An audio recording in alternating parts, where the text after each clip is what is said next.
This is a reading in A Course in Miracles, Chapter 27, Section 3, Beyond All Symbols.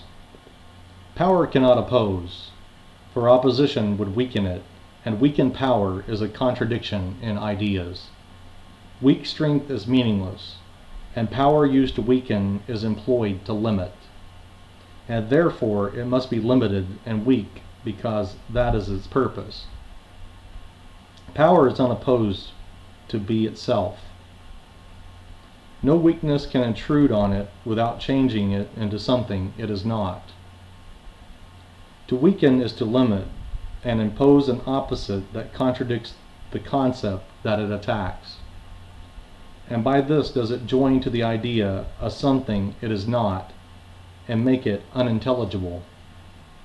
Who can understand a double concept, such as weakened power or hateful love?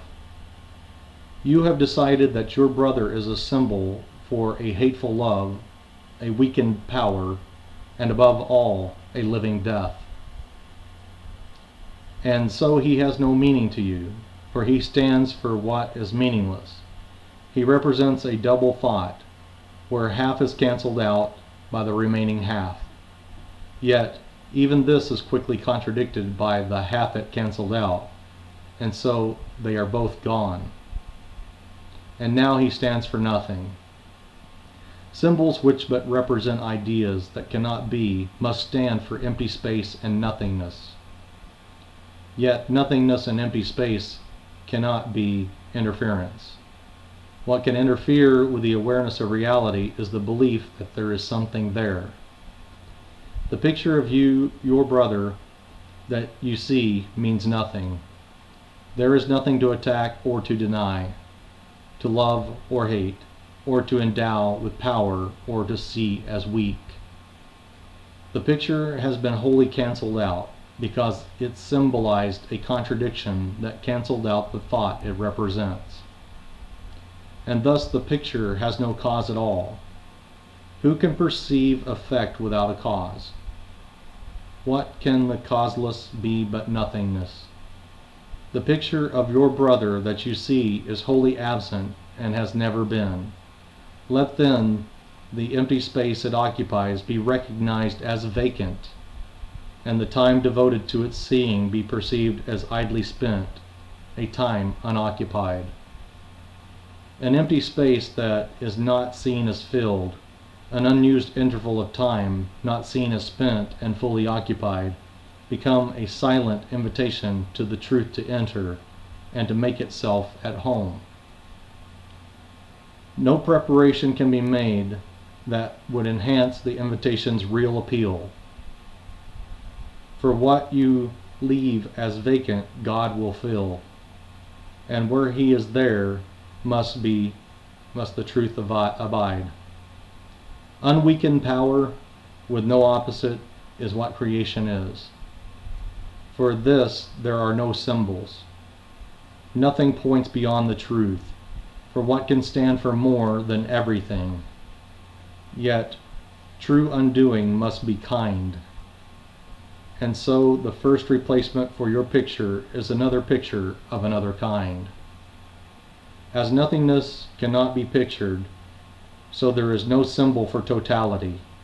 Reality is ultimately known without a form, unpictured and unseen. Forgiveness is not yet a power known as wholly free of limits, yet it sets no limits you have chosen to impose. Forgiveness is the means by which the truth is represented temporarily. It lets the Holy Spirit make exchange of pictures possible until the time when aids are meaningless and learning done. No learning aid has use that it can extend beyond the goal of learning. When its aim has been accomplished, it is functionless. Yet, in the learning interval, it has a use that now you fear, but yet will love. The picture of your brother given you to occupy the space so lately left unoccupied and vacant will not need defense of any kind, for you will give it overwhelming preference. nor delay an instant in deciding that it is the only one you want. It does not stand for double concepts, though it is but half the picture and is incomplete, within itself the same.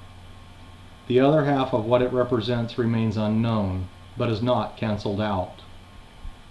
And thus is God left free to take the final step himself. For this you need no pictures and no learning aids.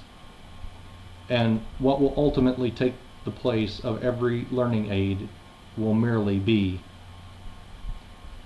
Forgiveness vanishes and symbols fade, and nothing that eyes have ever seen or ears have ever heard remains to be perceived.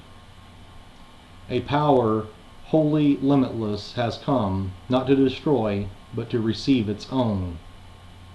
There is no choice of function anywhere. The choice you fear to lose you never had. Yet only this appears to interfere with power unlimited and single thoughts, complete and happy, without opposite.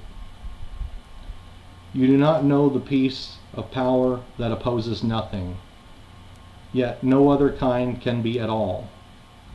Give welcome to the power beyond forgiveness, and beyond the world of symbols and of limitations.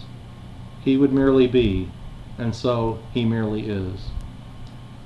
That is the end of the reading in A Course in Miracles, Chapter 27, Section 3.